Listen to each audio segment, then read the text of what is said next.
말씀은 요한복음 15장 1절부터 5절 말씀입니다.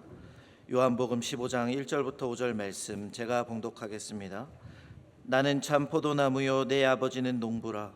물은 내게 붙어있어 열매를 맺지 아니하는 가지는 아버지께서 그것을 제거해 버리시고 물은 열매를 맺는 가지는 더 열매를 맺게 하려 하여 그것을 깨끗하게 하시느니라. 너희는 내가 일러준 말로 이미 깨끗하여졌으니 내 안에 거하라. 나도 너희 안에 거하리라. 가지가 포도나무에 붙어있지 아니하면 스스로 열매를 맺을 수 없음같이 너희도 내 안에 있지 아니하면 그리하리라. 나는 포도나무요 너희는 가지라. 그가 내 안에 내가 그 안에 거하면 사람이 열매를 많이 맺나니 나를 떠나서는 너희가 아무것도 할 수 없음이라. 아멘. 오늘은 포도나무입니다. 포도나무. 저는 중고등학교 시절 교회에서 성탄절이 되거나 아니면 수련회를 가면 항상 밤 늦도록 밤새서 게임을 했죠. 그때마다 게임을 시작할 때마다 항상 하는 것 이렇게 하면서 I am 그라운드 자기 이름 대기 이러면서 시작하잖아요.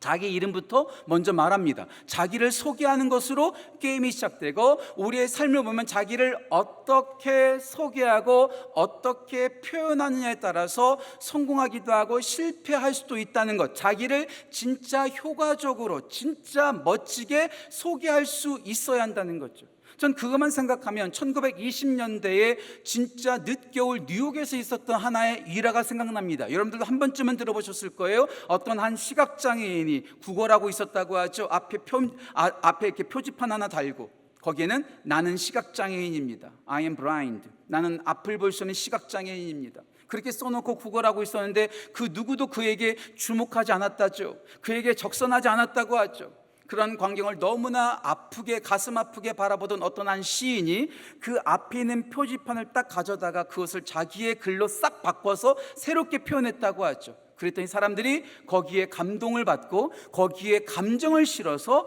그 앞을 보지 못하는 그 홈리스, 그 노숙자를 도와주고 적선하기 시작했다라는 거예요. 뭐라고 썼길래? 나는 그냥 시각장애인입니다라고 써져 있던 그 팻말을 이 시인은 이렇게 바꿨다고 하죠. 바야흐로 봄은 오고 있는데 저는 그 봄을 볼 수가 없습니다. 지금 봄이 오고 있는데 저는 지금 그 봄을 볼 수가 없습니다. 참 시적인 표현이죠. 어떻게 자기를 표현하느냐. 그냥 시각장애인입니다. 전 소경입니다. 이렇게 말하는 것보다도 봄이 오고 있는 이 봄을 저는 볼 수가 없습니다라고 표현하는 것이 사람의 마음을 움직이게 하고 주머니에 돈을 꺼내서 적선할 수 있도록 그의 힘을 이끌었다라는 거죠. 내가 나를 어떻게 표현하느냐가 그만큼 중요하다는 거예요. 그래서 한국 사회에도 자소서라고 하죠. 자기소개서를 어떻게 효과적으로 쓰느냐 학원까지도 만들어졌다고 하잖아요. 그런 강의도 있다고 하잖아요. 제가 미국에서 살다 왔습니다. 미국에서 대학교를 들어갈 때 좀 점수가 모자라도 아무리 명문대라 할지라도 좀 점수가 부족해도 에세이를 꼭 쓰게 돼 있습니다. 미국은 꼭 에세이를 쓰게 돼 있어요. 그리고 그 에세이를 어떻게 쓰냐에 따라서 명문대학교에 들어가는 학생들도 있습니다. 점수가 진짜 허접한데 에세이를 진짜 잘 써서 명문대학교에 들어가는 케이스들이 진짜 많습니다. 그 에세이가 뭔가 나는 누구이고 나는 어떻게 자라왔고 나는 어떤 비전을 갖고 있고 나는 어떻게 살아갈 것이다. 나는 이 학교에서 이렇게 공부할 것이다. 그게 바로 에세이가 자기소개서예요. 자기소개를 진짜 멋지게 쓰면 명문대학교도 들어가더라는 거죠. 나를 어떻게 소개하느냐가 그만큼 중요하다는 거예요. 그런데 우리만 그렇게 자기소개를 하는 것이 아니라 우리 하나님도 자기를 드러내세요. 이것을 자기 계시, 특별 계시, 성경 말씀을 그렇게 말하는 거죠. 하나님의 말씀을 통해서 우리 하나님께서 자기를 드러내십니다. 엘샤다이, 지난번에 제가 설교 시간에 말씀드렸죠. 올마이티가 나는 전능한 하나님이다. 나는 쉽게 노하지 아니하고 나는 뜻을 변치 않는다. 내가 너를 불쌍히 여기고 내가 너를 구원하리라. 하나님께서 자기를 자꾸 표현하시고 자기를 드러내세요. 자기의 이름을 드러내세요. 아니 신약에 오면 우리 예수님도 자기를 드러내세요. 특별히 요한복음에 우리가 너무나 잘 아는 거죠. 에고에이미, 에고에이미, 히브리어로 에고에이미, 영어로 I am, 우리나라로 말하면 나는 뭐뭐다. 에고에이미, 예수님께서 자기를 나는 어떤 존재다, 나는 어떤 하나님이다, 나는 어떠한 하나님이고 주라는 것을 7가지로 소개합니다. 7가지 짤막하게 말씀드릴게요. 예수님의 에고에이미, I am 요한복음에 7가지가 등장합니다. 요한복음 6장에서 나는 생명의 떡이다 말씀하십니다. 우리를 먹여주시는 분이세요. 요한복음 8장에서 나는 세상의 빛이다. 우리의 어두움 가운데 있는 우리에게 빛을 비춰주시는 분이 바로 우리 예수님이십니다. 세 번째, 요한복음 10장에서 나는 양의 문이다. 우리를 보호해 주시고 우리를 이끌어 주시는 분이 바로 우리 예수님이십니다. 또 요한복음 10장에서 나는 선한 목자, 그냥 목자가 아니라 선한 목자, 우리를 먹이시고 우리를 인도하시는 분이라고 우리 예수님께서 말씀하십니다. 다섯 번째, 요한복음 11장에서 나는 부활이요 생명이다. 죽은 나사로를 살리시기 전에 나는 부활이요 생명이라고 우리 예수님께서 말씀하십니다. 그리고 요한복음 14장 6절, 나는 길이요 진리요 생명이다 이렇게 말씀하십니다. 그리고 마지막 7번째가 오늘 본문에 등장하죠. 요한복음 15장 1절, 나는 참 포도나무다라고 말씀하십니다. 생명의 떡이신 예수님께서 우리를 먹이십니다. 세상의 빛이신 예수님께서 비춰주십니다. 양의 문이신 예수님께서 우리를 보호해 주시고, 선한 목자 되신 주님께서 우리를 돌봐주시고, 부활과 생명이신 주님께서 우리를 건져주시고, 길과 진리와 생명이신 주님께서 우리를 인도해 주십니다. 그런데 이 참 포도나무를 통해서 배울 수 있는 것은 하나님과의 관계입니다. 예수님과의 관계입니다. 저는 신앙생활을 이렇게 정의 내리기를 좋아합니다. 신앙생활은 하나님과의 관계다, 하나님과의 교제다, 하나님과의 친밀함이라고 저는 표현하고 싶어요. 이것을 우리가 여러분 많이 들어보셨죠? 코이노니아, 하나님과의 펠로우십, 하나님과의 릴레이션십, 하나님과 교제하고 하나님과 관계를 갖는 것, 이것이 바로 신앙생활이라는 거죠. 그리고 우리 예수님께서는 오늘 참 포도나무라고 말씀하시면서 우리와 통하기를 원하십니다. 우리와 소통하기를 원하십니다. 제가 자주 말씀드리죠. 김창옥 씨도 말하고 있죠. 소통하면 우리가 행복해지는 거예요. 하지만 소통하지 않으면 고통이 오는 겁니다. 통하지 않으면 고통이 온다. 예수님과 연결되지 않고, 예수님과 커뮤니케이션하지 않고, 예수님과 교제하지 않으면 우리 가운데 고통이 오는 거죠. 이 참 포도나무를 통해서 우리가 하나님과 통하고 있는가, 예수님과 통하고 있는가, 예수님과 교제하고 있는가, 예수님과 함께 친밀한 관계를 갖고 있는가를 우리는 점검할 수 있어야 합니다. 자, 그렇다면 오늘 포도나무와 오늘 요한복음 15장을 통해서 배울 수 있는 하나님과의 관계, 예수님과의 관계는 어떻게 관계를 가져야 될까요? 세 가지로 말씀을 나누고자 합니다. 첫 번째, 주님과 통하기 위해서, 예수님과 통하기 위해서 우리 가운데 필요한 것은 포도나무에 붙어야 합니다. 붙어 있어야 합니다. 다시 말씀드릴게요. 포도나무와 붙어 있어야 합니다. 1절 말씀, 참 포도나무요 내 아버지는 농부라 말씀하셨고요. 2절 말씀 보시면 내게 붙어 있는 가지, 포도나무 그 줄기에, 그 본체에 붙어 있는 가지. 우리 주님께서 참 포도나무시라면 우리는 그 포도나무에 붙어 있어야 합니다. 어떤 포도나무? 참 포도나무. 이것을 영어 성경은 true vine, 참된 포도나무라고 말하기도 하고요. 유진 피러슨 목사님은 메시지 성경에서 real, 진짜 포도나무.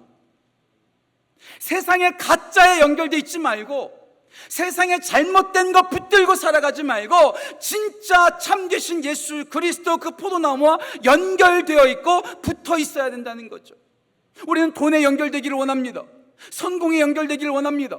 좋은 대학교에 연결되기를 원합니다. 대기업에 연결되기를 원합니다. 비트코인에 연결되기를 원합니다. 복권에 당첨에 연결되기를 원합니다. 그것은 진짜 좋죠. 하지만 오래가지 않습니다. 그것은 금방 사라집니다. 오래가지 않습니다. 한시적입니다. 유통기한이 있습니다.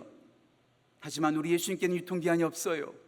예수님의 구원은 일정한 관계가 아닌 겁니다. 영원합니다. 그래서 예수님은 가짜 포도나무가 아니라 진짜 포도나무이기에 그 예수님께 붙어 있어야 된다는 거죠. 예수님과 떨어지면 우리는 아무것도 아니라는 것. 다시 한번 말씀드릴게요. 꽃꽂이 된 꽃은 진짜 예쁘죠. 하지만 꽃꽂이 된 그 꽃은요, 시간 지나면 시들어 버려요. 왜요? 뿌리가 잘려 있으니까, 본체와 잘려져 있으니까 그 꽃은 시간이 지나면 시들어 없어질 수밖에 없습니다. 주님과 연결될 때, 그 주님으로부터 공급을 받고 힘을 받게 되는 거죠. 오늘 제가 마이크 2개를 들고 나왔어요. 이 마이크 2개, 이 마이크 하나 둘 셋, 네, 나오죠. 이 마이크와 이 마이크는 똑같습니다. 똑같은 제품과 똑같이 구입했고 똑같이 생겼습니다. 똑같이 생겼어요. 하지만 이것은 말이 되죠. 하지만 이것은 말이 안 나와요. 왜 말이 안 나올까요? 이 안에 건전지가 없거든요. 똑같이 생겼지만 여기서는 말이 나오고 여기서는 말하지 나오지 않습니다. 왜요? 여긴 건전지가 없잖아요. 연결되지 않잖아요. 힘이 없잖아요. 마찬가지 똑같습니다. 우리가 아무리 똑같은 위치와 똑같은 성능을 가지고 있고 똑같이 공부하고 똑같이 노력한다 할지라도 주님께서 주시는 그 힘과 연결되어 있지 않으면 아무것도 아니라는 것. 그래서 3절 말씀에 3절 말씀에 말합니다. 3절 말씀에 말합니다. 네. 나를 너희들은 스스로 열매를 맺을 수 없다. 스스로 열매 맺을 수 없다는 거죠. 그리고 5절 말씀에 말합니다. 제가 너무나 좋아하는 말씀이죠. 나를 떠나서는 너희가 아무것도 할 수 없음이라. 제가 특별 새벽 예배 때 말씀을 전할 때마다 항상 앞에 기도하게 되죠. 제가 기도할 때마다 항상 하는 기도가 있습니다. 하나님 없는 저는 아무것도 아닙니다. 예, 그래요. 아무리 목사가 설교를 열심히 준비하고 강의를 열심히 준비한다 할지라도 주님 없으면 아무것도 아니라는 것. 주님과 연결될 때, 주님과 함께할 때 우리는 비로소 힘을 얻게 되고 비로소 그 안에서 우리는 생동감 있게 살아갈 수 있다는 거죠. 주님과 붙어 있어야 됩니다. 주님과 함께 있어야 됩니다. 주님과 떨어지면, 주님을 떠나면, 주님으로부터 멀어지게 되면 우리는 아무것도 아니라는 것.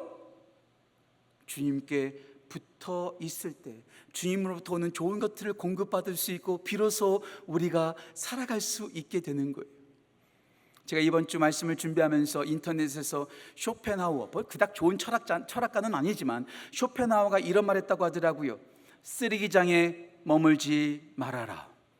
쓰레기장에 머물면 너의 몸에서 쓰레기 냄새가 배고 쓰레기 냄새가 날 뿐이다. 쓰레기장에 머물지 말고 좋은 사람을 만나라. 그러면 너의 마음에 빛이 임하게 될 것이다. 제가 딱 봤더니 이것은 성경 말씀이더라고요. 성경의 진리더라고요. 잘못된 것 붙잡고 잘못된 것에 연결되면요 우리는 쓰레기 냄새밖에 날 수밖에 없는 거예요. 똥파리만 낄 뿐이에요. 하지만 좋은 사람과 함께하면 향기가 나고 빛이 나는 것처럼 가장 좋으신 예수님과 연결되어질 때, 가장 좋은 예수님과 붙어 있을 때 우리 가운데 향기가 나고 우리가 비로소 살아갈 수 있게 되는 거죠. 우리는 냄새나는 인간들입니다. 부족합니다. 연약합니다. 그런데 주님과 연결되면 우리도 주님처럼 향기가 나고 우리도 주님처럼 빛이 난다는 거죠. 그러다가 20년 전 제가 설교하다가 들었던 예화가 하나 생각났어요. 혹시 여러분들 상어가 바닷속에서 막 이렇게 유영할 때요, 그 밑에 빨판 상어들 있죠. 빨판 상어들. 한번 사진 보여주시겠어요? 그 상어 밑에 빨판 상어들이 있잖아요. 그렇죠? 저걸 읽어서 빨판 상어라고 말합니다. 근데 저는요 저 빨판 상어가 어떻게 생겼는지를 보고요 깜짝 놀랐습니다. 빨판 상어라고 하니까 저는 상어처럼 생긴 줄 알았어요. 그런데 빨판 상어를 자세히 한번 보여주세요. 명태처럼 생겼어요. 이름은 상어지만 명태처럼 생겼더라고요. 저걸 제가 보면서 깨달았어요. 그렇구나. 우리는 상어 축에도 끼지 못한 진짜 허접한 존재인데 빨판 상어가 상어를 따라다니다 보니까 상어라는 이름을 얻게 되었고 상어 취급을 받게 되었던 것처럼 우리도 너무나 허접한 존재인데, 연약한 존재인데, 냄새나는 존재인데 주님과 딱 붙어 있으니까 우리도 주님처럼 빛나게 되고 주님처럼 향기가 나게 되더라는 거죠. 주님으로부터 멀리 떠나 잘못된 것, 거짓된 곳에 붙어 불행하게 살아가는 인생이 아니라 참 포도나무 대신 예수님과 딱 붙어 연결되어 주님과 함께 빛나는 인생 살아가는 우리 모든 성도 되시기를 주님의 이름으로 축복합니다. 먼저 포도나무에 붙어야 합니다. 두 번째, 포도나무를 맺어야 합니다. 열매를 맺어야 합니다. 포도를 맺어야 합니다. 붙어만 있으면 될까요? 붙어만 있으면 자연스럽게 열매가 맺어질까요? 저는요 오늘 본문 2절을 보면서 깜짝 놀랐습니다. 2절 말씀 이렇게 돼 있어요. 내게 붙어 있으나 열매 맺지 아니하는 가지는, 이렇게 돼 있어요. 포도나무에 붙어는 있는데 열매 맺지 않는 가지가 있다는 거예요. 그냥 무조건 붙어 있다고 해서 다 열매를 맺는 것 아니라는 거죠. 이번 주 특별 새벽 예배 시간에 고영복 목사님께서 이런 말씀하시더라고요. 로마서 1장 16절에 믿음에서 믿음에 이르게 하나니, 그러면서 이 믿음의 두 가지의 차이점을 말씀해 주시더라고요. 이 첫 번째 믿음은 구원받는 믿음이요, 이 두 번째는 열매 맺는 믿음이라고. 그냥 붙어 있어서 가만히 있으면 열매 맺는 것이 아니죠. 들어왔으면, 뭔가 입력이 됐으면 생산할 수 있어야 되고, 그것을, 이 열매를 맺을 수 있어야 한다는 거예요. 그런데 교회는 오래 다녔는데, 신앙생활은 진짜 오래 했는데, 아니 우리가 흔히 말하는 대로 모태신앙인인데, 요즘 모태신앙을 못해신앙이라고 말한다면서요. 모태신앙, 나 아무것도 못해요.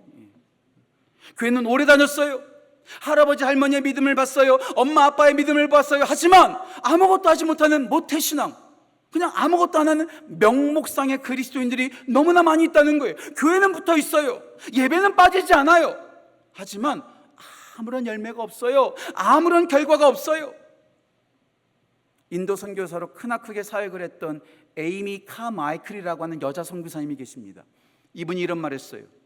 우리의 인생에서 가장 비참한 순간은 이름뿐인 그리스도인을 만날 때다. 오래도록 믿었다고 말해요. 성경 말씀도 줄줄줄줄 외워요. 기도도 열심히 해요. 예배 빠지잖아요. 하지만 열매가 하나도 없어요. 이런 사람을 일컬어서 명목상의 그리스도인이라고 말하죠. 이번 11월 달에 제가 알고 있기로는 우리 교회 꽃동산 독후감 공모전이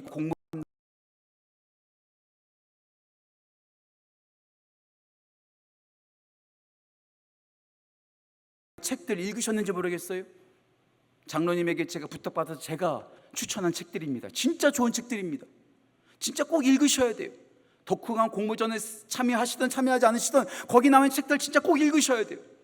그 책 가운데, 제가 소개한 책 가운데 하나가 프란시스 첸 목사님이 쓰신 Crazy Love, 미치도록 하나님을 사랑하라는 책이 있습니다.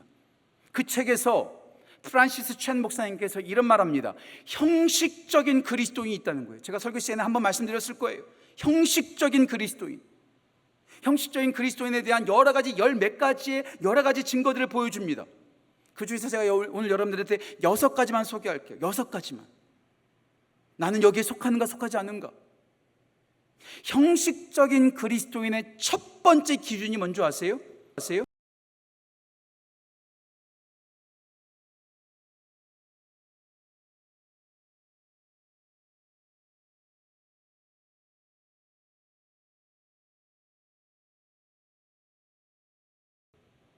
두 번째, 형식적인 그리스도인들의 특징.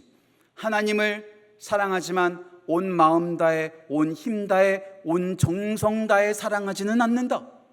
세 번째, 주를 위해 목숨을 건 사람들의 간증을 들으며 감동은 많이 한다. 새롭게 하소서 많이 보죠.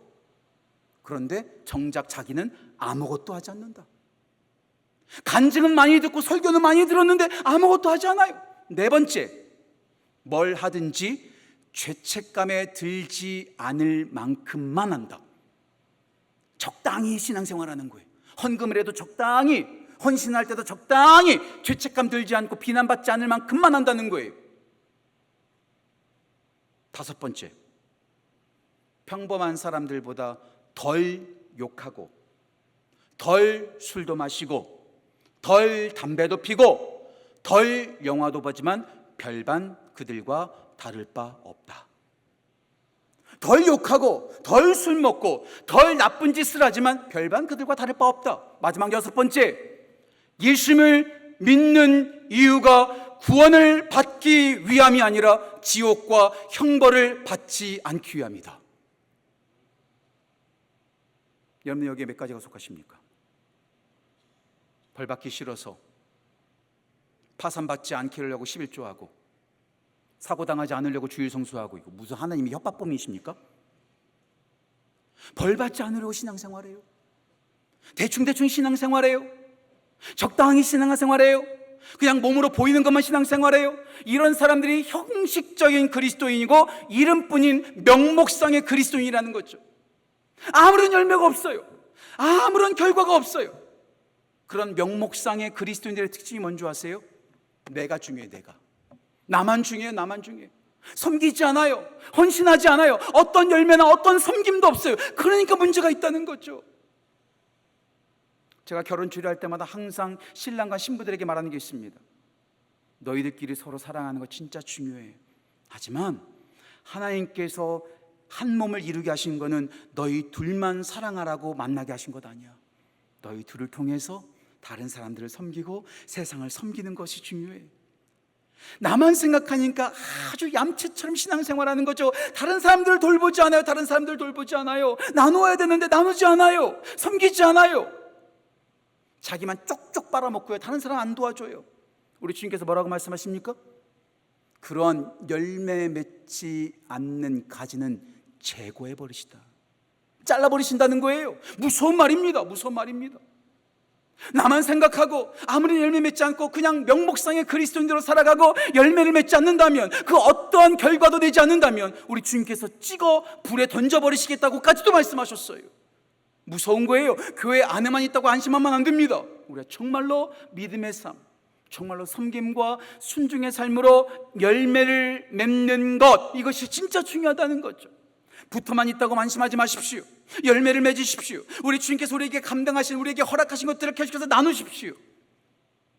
다음 주 새학기 맞이 금요 기도회를 시작하는데 자꾸 저한테 연락이 와요. 목사님 어떻게 섬길 수 있을까요? 그런데요, 용서하고 들으세요. 그렇게 연락하시는 분들이 다 넉넉한 분들이 아니더라고요. 넉넉해서 섬기는 거 아니더라고요. 돈이 많아서 섬기는 것 아니더라고요. 시간 많아서 섬기는 것 아니더라고요. 건강해서 섬기는 거 아니더라고요. 제가 이거 참 조심스럽습니다. 제가 그분을 욕하는 것 같아서요. 제가 주일날 새벽 5시에 교회를 나오거든요. 엘리베이터에서 딱 교회 딱 나오는데요, 어떤 한 분이 같이 타는 거예요. 새벽 5시에, 주일날 새벽 5시에 그 누구도 엘리베이터 안 타거든요. 근데 어떤 분이 타는 거예요. 죄송합니다. 미리 죄송합니다. 좀 부적절하다면. 근데 그분의 손에는 큼지막한 골프 가방이 있더라고요. 제가 속으로 생각했어요. 야, 골프 치는 것도 열심히 있어야 되는구나. 아무나 골프 치는 거 아니구나. 예, 그렇게 신앙생활할 수, 그렇게 우리가 잘못된 것에 그냥 붙잡고 살아간다는 거죠. 시간 많다고 해서 다 섬기는 건 아닙니다. 건강 많다고 해서 섬기는 건 아닙니다. 그런데요, 섬기다 보면 그 빈자리를 우리 주님께서 채워주세요. 채워주세요. 말씀을 준비하면서 열왕기상 17장에 나오는 사르밧 과부가 생각났어요. 사르밧 과부가 엘리야를 섬기죠. 자기 거밖에 먹을 것이 없는데 그 가루와 기름을 엘리야를 위해서 섬기게 했더니 그것이 없어지지 않잖아요. 계속해서 섬기는데 없어지지 않아요. 없어지지 않아요. 아니, 우리 주님도 약속하셨잖아요. 누가복음 6장 38절 다시 말씀드릴게요. 누가복음 6장 38절 말씀, 주라 그러면 후히 되어 누르고 흔들어 넘치게 하리라. 누르고 흔들어 넘치게 하리라.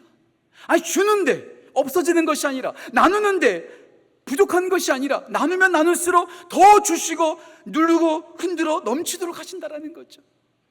있다고 섬기는 게 아니더라고요. 넉넉하다고 섬기는 것 아니더라고요. 시간 많은 것 같고 취미생활 하기도 하고 정말 쓸데없는 것에 시간을 허비할 때가 얼마나 많습니까?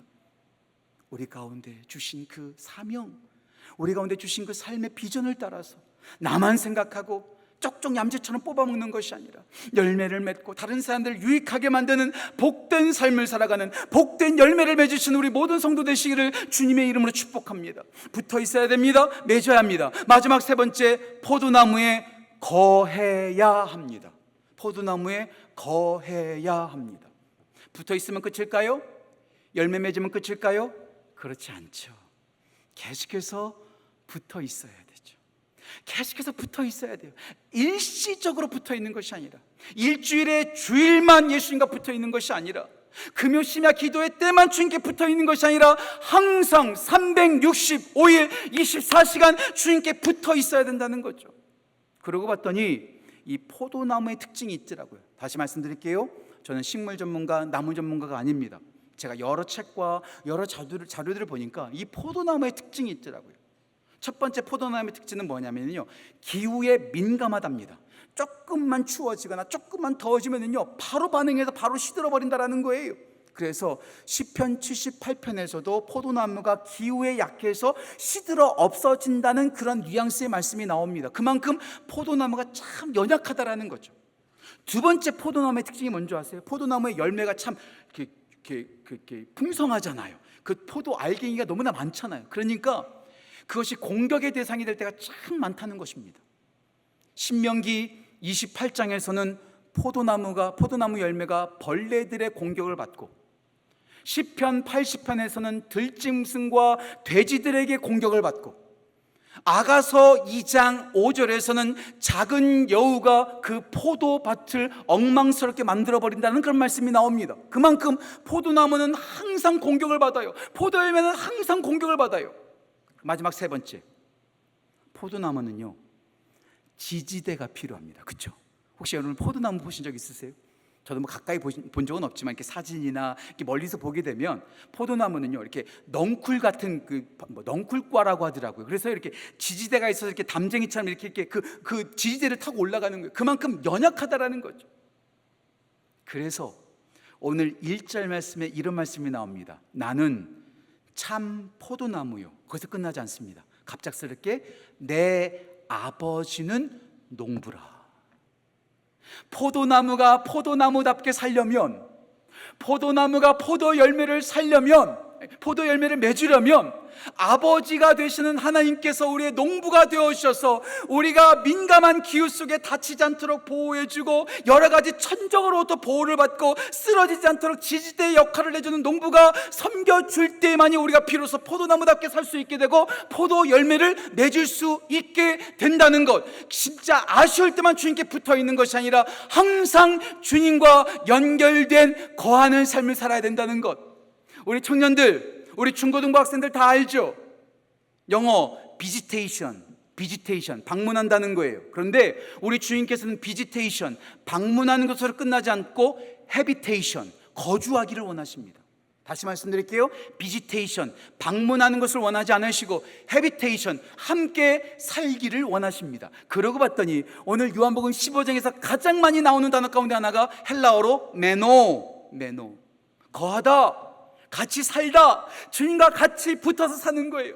좋을 때든 나쁠 때든 힘들 때든 어려울 때든 아플 때든 아프지 않을 때든 항상 주님과 함께 딱 붙어서 주님과 함께 거하고 주님과 함께 살 때 우리가 포도나무답게 살 수 있고 포도 열매를 맺을 수 있다는 것. 우리 모든 성도들 포도나무 되신 우리 주님께 붙어있기를 간절히 소원합니다. 붙어만 있지 말고 포도 열매를 맺는 합당한 삶을 사시기를 주님의 이름으로 축복합니다.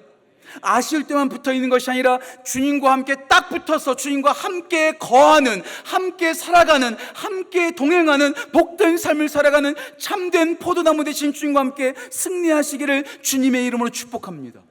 전 설교를 시작하면서 자기소개가 중요하다는 말씀을 드렸어요. 여러분들은 누구십니까? 구약 성경에서 제가 기억하기로는, 제가 카운트하기로는 유일하게 이름을 물어보는 장면, 하나님께서 우리의 이름을 물어보는 장면이 창세기 32장에 등장합니다. 약복강가에 있었던 그 야곱에게 하나님께서 천사를 통해서 물어보십니다. 너의 이름은 무엇이냐? 야곱이 뭐라고 말하죠? 예, 저의 이름은 야곱입니다. 자, 야곱의 이름의 뜻이 뭐예요? 사기꾼, 거짓말쟁이, 남을 넘어뜨리는 아주 못된 놈. 그러니까 자기 이름은 야곱입니다. 나는 야곱입니다라고 말하는 말은 무슨 뜻이에요? 나는 사기꾼입니다. 나는 거짓말쟁이입니다. 나는 형을 넘어뜨렸고 다른 사람들을 넘어뜨리고 속이는 자입니다. 예, 우리 모두가 죄인이에요. 주님과 함께 붙어 있으려고 하지 않아요. 가출해요. 날마다 열매를 맺기는커녕 자꾸 뽑아먹기만 해요. 주님과 거하지 않아요. 항상 겉으로만 돌아요. 우리 모두가 다 죄인 아닙니까? 그런데요, 포도나무에서 나오는 그 포도 열매를 통해서 얻는 두 가지의 유익이 있더라고요. 두 가지의 유익. 첫 번째는요, 그 포도나무에 나오는 그 포도주와 포도즙이 치료제가 된다는 거예요. 예수님께서 선한 사마리아 사람의 비유를 하셨을 때 그 강도 만난 그 사람을 선한 사마리아 사람이 어떻게 하죠? 포도주와 기름으로 그를 치료합니다. 예, 포도나무의 열매는 우리를 치료합니다. 하지만 그거보다 더 중요한 게 있어요. 예수님께서 십자가를 지시기 전에 제자들과 마지막 만찬을 하면서 포도주를 나누시면서 잔을 받아 먹으라. 이것은 많은 사람의 죄를 속하기 위하여 흘리는 바 나의 피 곧 언약의 피라고 하면서 그것을 주셨고, 그것을 주신 대로 피를 흘리심으로 우리를 그냥 치료만 하신 것이 아니라 우리를 온전히 구원하셨다는 것. 포도나무 되신 예수님께서 그 포도나무의 즙을, 그 피를 흘리심으로 우리 모두를 깨끗게 하시고 우리를 구원하셨다는 것.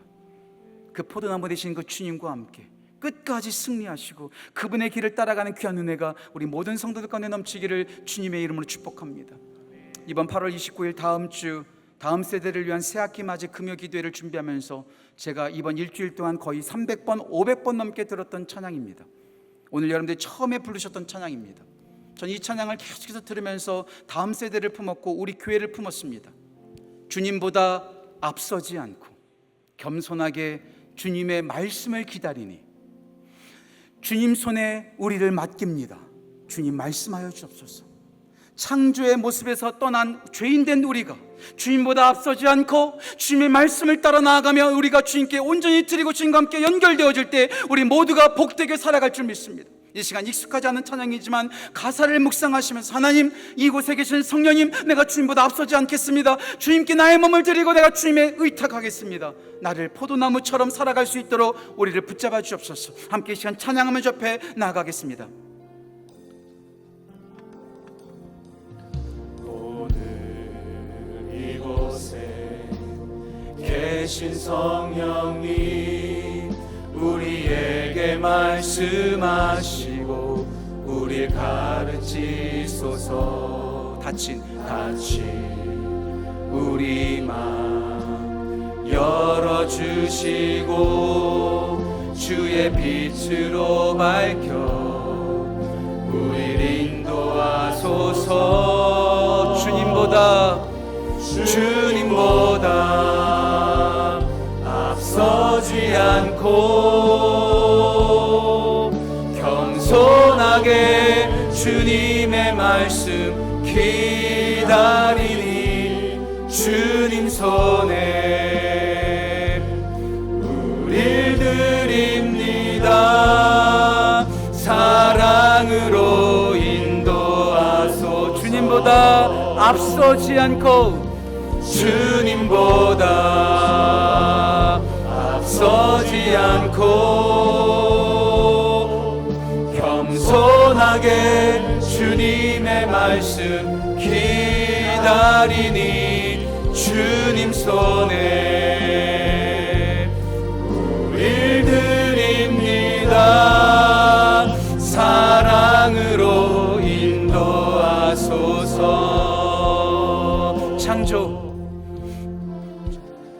창조하신 모습 떠난 우리를 예수님 닮게 빚으소서.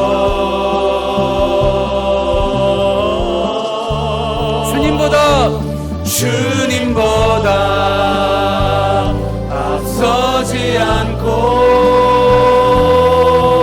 겸손하게 주님의 말씀 기다리니 주님 손에 우릴 드립니다. 사랑으로 인도하소. 주님보다 앞서지 않고 주님보다 앞서지 않고